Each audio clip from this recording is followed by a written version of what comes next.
الحمد لله الذي وحده والصلاة والسلام على من لا نبي بعده وعلى آله وأصحابه الذين أوفوا عهدا. أما بعد، عن علي بن الحسين عن أبيه رضي الله تعالى عنه قال قال رسول الله صلى الله عليه وسلم: من يعتكف عشرا في شهر رمضان كان كحجتين وعمرتين، أو كما قال عليه الصلاة والسلام. آج 18 رمضان المبارک ہو گئی. 2 دن بعد اعتکاف کا عمل ہوگا. یہ نبی کریم صلی اللہ علیہ وسلم کی مستقل سنت ہے. آپ علیہ الصلوۃ والسلام نے ہجرت کے بعد ہر سال رمضان کا اعتکاف کیا. وفات سے پہلے جو آخری رمضان تھا آپ نے 20 دن کا اعتکاف کیا ہے. محدثین فرماتے ہیں کہ اس کی وجہ یہ ہے، آپ امت کو تعلیم دینا چاہتے تھے. جیسے ہی انسان کی عمر بڑھتے بڑھتے بڑھاپے کی طرف جائے، اس کا اللہ کے ساتھ تعلق زیادہ ہونا چاہیے، اس کی عبادات میں کثرت آنی چاہیے، قلت نہیں آنی چاہیے. اس لیے آپ علیہ الصلوۃ والسلام نے عام معمول سے ہٹ کے 20 دن کا اعتکاف کیا.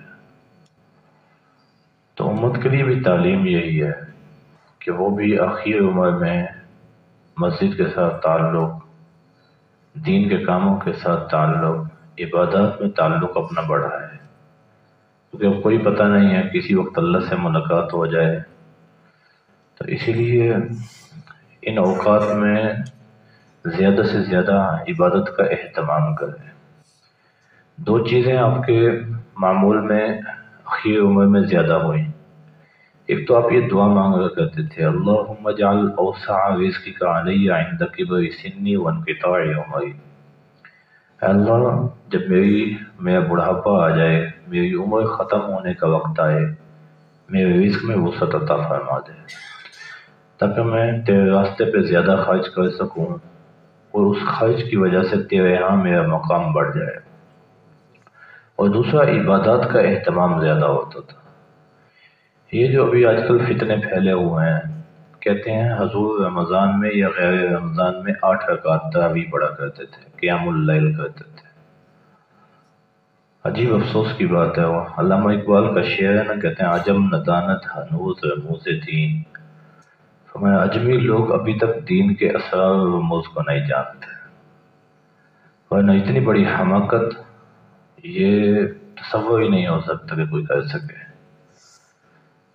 حضور کی تہجد رمضان یا غیر رمضان میں 8 رکعت سے نہیں بڑھتی تھی. یہ رات کا جو قیام ہے یہ الگ عبادت ہے، تراویح الگ عبادت ہے. حضور نے فرمایا ان اللہ فرض علیکم صیامہ وسننت لکم قیامہ. اللہ نے رمضان کا روزہ تمہارے اوپر فرض کیا، رات کا قیام تراویح یہ میں نے تمہارے لیے مسنون قرار دیا. اگر رمضان یا غیر رمضان میں صرف تہجد ہی پڑھنی ہے تو پھر رمضان کی خصوصیت کیا ہے؟ پھر حضور نے کس چیز کو مسنون قرار دیا ہے؟ یہ 3 دن آپ نے پڑھی، پھر فرمایا مجھے بڑی محبوب نماز ہے، اور 20 رکعت پڑھی. مصنف ابن ابی شیبہ کی روایت ہے، میں 20 رکعت پڑھی ہیں، لیکن پھر فرمایا کہ مجھے ڈر ہے تمہارے اوپر فرض نہ ہو جائے، اس لیے میں چھوڑ رہا ہوں. پھر آپ نے جماعت چھوڑی ہے، صحابہ نے اس عمل کو نہیں چھوڑا. حضرت عمر رضی اللہ تعالیٰ نے جب مسجد نبوی میں آئے ہیں، دیکھا ادھر 2 آدمی جماعت کروا رہے ہیں، ادھر 4 جماعت کروا رہے ہیں. انہوں نے کہا یہ جو ٹولیوں کی شکل میں نماز پڑھ رہے ہیں ان کو ایک امام کے پیچھے جمع کیا جائے تاکہ اجتماعیت کی بہاریں اور برکتیں ان کو حاصل ہو جائیں. حضرت عمر نے ایک جماعت کو صحابہ کو جمع کیا ہے. ایسا نہیں ہے کہ حضور کے زمانے کے بعد صحابہ نے اس نماز کو ہی چھوڑ دیا تھا، ایسا نہیں ہے. لیکن بس انسان کا نفس جو ہے وہ ہر جگہ آسانی تلاش کرتا ہے. کسی کا بیان سن لیا، آگے اس کی علمی کیا حیثیت ہے کوئی نہیں دیکھنا، کہ ہاں بات تو اس کی دل کو لگتی ہے. یہ 1400 سال جو کروڑوں اربوں مسلمان ایک عمل کرتے آئے ہیں، یہ سارے بے وقوف تھے. نعوذ باللہ من ذالک. 1 لاکھ سے زیادہ صحابہ کا عمل ہے. حضرت عمر رضی اللہ تعالیٰ عنہ کی اس پر مہر لگی ہوئی ہے. حضور نے فرمایا جس کو میرے اور میرے خلفائے راشدین کریں جس کام کو، اس کو لازم پکڑ لو۔ حضور کا حکم ہے، حضرت عمر کا عمل ہے۔ حضرت عمر کے زمانہ سے آج تک ہر زمانے میں، ہر صدی میں کروڑوں اربوں مسلمان ایک عمل کر رہے ہیں۔ یہ سارے بیوقوف تھے، نعوذ باللہ من ذالک۔ ان کو نہیں پتہ تھا کہ یہ حضور کا طریقہ ہے۔ عجیب حماقت۔ مسلمانوں میں یہ جو نماز ہے یہ قرآن مجید سے زیادہ پھیلی ہے۔ قرآن مجید آپ تلاوت کر رہے ہیں، آپ آہستہ آہستہ پڑھ رہے ہیں، کوئی آپ کی سنے نہ سنے، آپ غلطی پہ ہیں، آپ کو تنبیہ نہیں کرے گا۔ نماز اجتماعی عمل ہے۔ ہر زمانے میں مسجدوں میں کثیر تعداد میں لوگ تراویح پڑھ رہے ہیں۔ اگر اس میں کوئی غلطی ہوتی تو مسلمان اسی وقت اس کی اصلاح کرتے۔ تو مسلمانوں کا جو عمل ہے یہ ایک مستقل حجت ہے۔ لوگ اب روایات تلاش کرنے لگ جاتے ہیں، بھائی تم اگر اس فن کے ہوتے تو روایات بھی بہت مل جاتی ہیں، جب اس فن کے ہو ہی نہیں، یہ تمہاری فیلڈ ہی نہیں ہے۔ اور پھر مسلمانوں کا جو عمل ہے یہ مستقل حجت ہے۔ بات تو دوسری طرف نکل گئی۔ کہنے کا مطلب یہ ہے کہ حضور کا جو معمول ہے وہ عمر کے اخیر حصے میں عبادات میں کثرت ہوئی ہے، اور ہم سے یہ غفلت ہوئی ہے۔ ہم نے کہا نہیں جی اب تو ہم بخشے بخشائے ہو گئے ہیں، اب ہمیں جو ہے عبادات میں کمی لانی چاہیے۔ ایسا نہیں ہے۔ اس لیے حضور کا آخری رمضان جو ہے آپ نے 20 دن کا اعتکاف کیا ہے، امت کو تعلیم دی ہے۔ عمر کے آخری حصے میں مسجد کے ساتھ تعلق اور اللہ کے لیے وقت نکالنا، اس میں زیادہ کرو، اضافہ کرو، اس میں کمی نہ کرو۔ پھر صحابہ کا معمول بڑا عجیب ہے۔ حضرت عبداللہ بن عمر رضی اللہ تعالیٰ عنہ ساری زندگی جب تک ان کی شادی نہیں ہوئی وہ مسجد میں اعتکاف کرتے تھے۔ بس رات کو سوتے بھی مسجد میں تھے، دن میں اپنے کام کاج سے فارغ ہو کے مسجد میں آ جاتے تھے۔ تو جو نوجوان ہیں، جو ابھی گھریلو ذمہ داریاں نہیں ہیں، ان کو بھی اعتکاف میں شوق دکھانا چاہیے، اور جو بزرگ ہیں ان کو بھی مسجد کا اہتمام کرنا چاہیے۔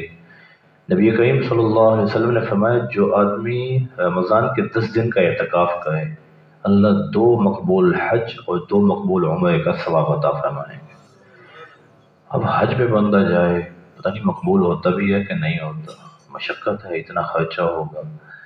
اچھا عمرے پہ جاتا ہے، کوئی ایسی حرکت نہ ہو جائے کہ دم لازم آ جائے، لیکن ان 10 دنوں میں اللہ کے گھر میں بیٹھا ہے اور اس کو اللہ 2 مقبول حج اور 2 مقبول عمرے کا ثواب عطا فرما رہے ہیں۔ اور پھر صرف اگر مغرب سے عشاء کا وقت اگر یہ کسی فضول کام میں مشغول نہیں ہوتا، اتنی دیر کا اعتکاف کرتا ہے، اللہ اس پر جنت میں ایک محل بنا دیتے ہیں۔ اب آج کل اگر مغرب دیکھی جائے تو افطاری کر کے 10-15 منٹ بعد بھی ہوتی ہے، تو 6:45 بجے اگر انسان نے مغرب پڑھی ہے، نوافل وغیرہ سے فارغ ہوتے 7 بج جاتے ہیں۔ 1 گھنٹہ باقی بچتا ہے۔ اس 1 گھنٹے کے اعتکاف پہ اللہ جنت میں ایک محل بنائیں گے۔ آج کسی کو کہا جائے نا آپ کو ٹی ایچ اے پہ مکان بنا کے دیں گے 5 مرلے کا، آپ نے 5 سال ہمارے پاس مزدوری کرنی ہے، آپ کو اجرت نہیں دیں گے، کہیں گے جی 10 سال کروا لو، ڈی ایچ اے میں مکان تو مل جائے گا۔ اللہ کہہ رہے ہیں 1 گھنٹہ مجھے دو، میں تمہیں جنت میں محل بنا کے دوں گا، تمہاری سوچ سے باہر ہے۔ پھر اعتکاف اتنا مبارک عمل ہے، اللہ اپنے خلیل حضرت ابراہیم علیہ السلام کو فرمایا ہے وَعِهْدْنَا إِلَىٰ إِبْرَاهِيمَ وَإِسْمَاعِيلَ أَن طَهِّرَ بَيْتِيَ لِلطَّائِفِينَ وَالْعَاكِفِينَ وَرُكَّعِ السُّجُودِ کہ آپ دونوں باپ بیٹے، باپ کون ہے؟ ابراہیم خلیل اللہ، اور بیٹے کون ہیں؟ اسماعیل ذبیح اللہ علیہ السلام۔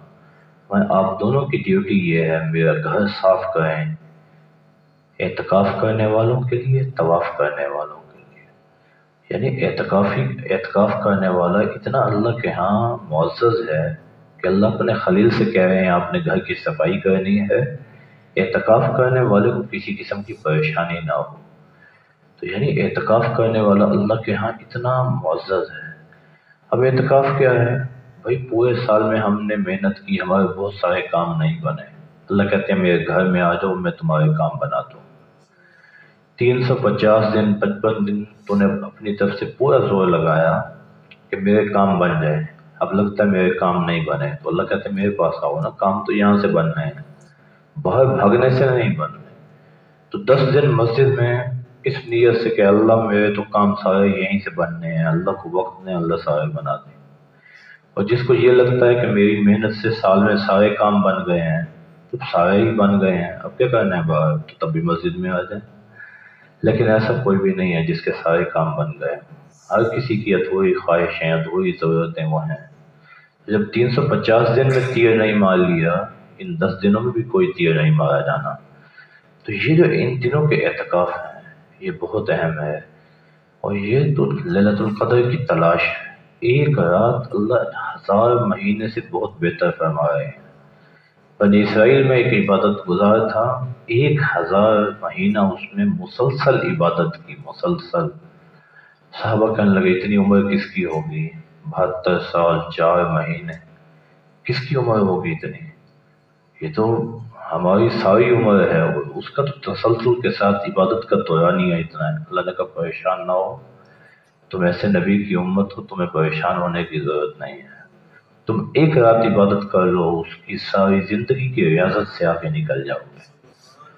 اب جو آدمی للیلۃ القدر کی تلاش کے لیے مسجد میں آ گیا ہے، وہ اگر سو بھی رہا ہے للیلۃ القدر کا ثواب اور اس کی فضیلت اس کو حاصل ہو جائے گی، کیونکہ وہ اعتکاف میں اللہ کے گھر میں ہے. وہ جتنی دیر جاگے گا عبادت ہے، جتنی دیر سوئے گا یہ بھی عبادت ہے، وہ محروم نہیں ہوگا. تو یہ جو اعتکاف کے دن آ رہے ہیں ابھی سے اس کے لیے اپنے ساتھیوں کو بھی متوجہ کریں. ایسے مسجد پوری بھر جائے تو کیا ہی بات ہے کہ ایسے پتہ لگے کہ واقعی رمضان ہے اور ہم اللہ سے اس 2 حج اور 2 عمرے کا ثواب حاصل کرنے کے لیے بیتاب ہیں. اللہ ان اعمال کا شوق پیدا فرمائے. رمضان المبارک ہے اور آگے ایک رمضان رہ گیا، اس کے بعد یہ ایک جمعہ رہ گیا رمضان کا. یہ 2 جمعے ہیں، جمعے کے لیے اہتمام سے آئیں. جمعے کے جو فضائل ہیں وہ رمضان میں تو اور بھی زیادہ بڑھ جاتے ہیں. اللہ ان ایام کی قدر کرنے کی توفیق عطا فرمائے. وآخر دعوانا الحمدللہ رب العالمین.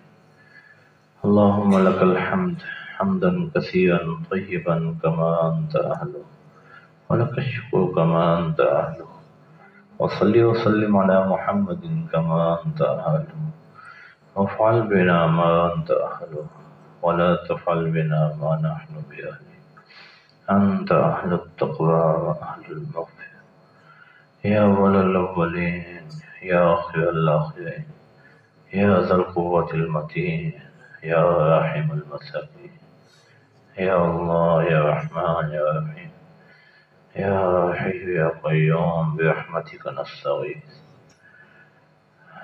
ربنا ظلمنا انفسنا وإن لم تغفر لنا وترحمنا لنكونن من الخاسرين.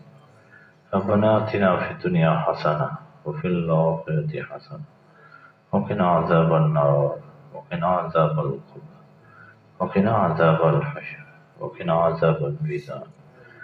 اللهم إنا نسألك العفو والعافية والمعافاة الدائمة في الدين. اللهم إنا نسألك الهدى والتقى والعفاف والغنى. اللهم إنا نسألك العفو والعافية والمعافاة الدائمة في الدين والدنيا.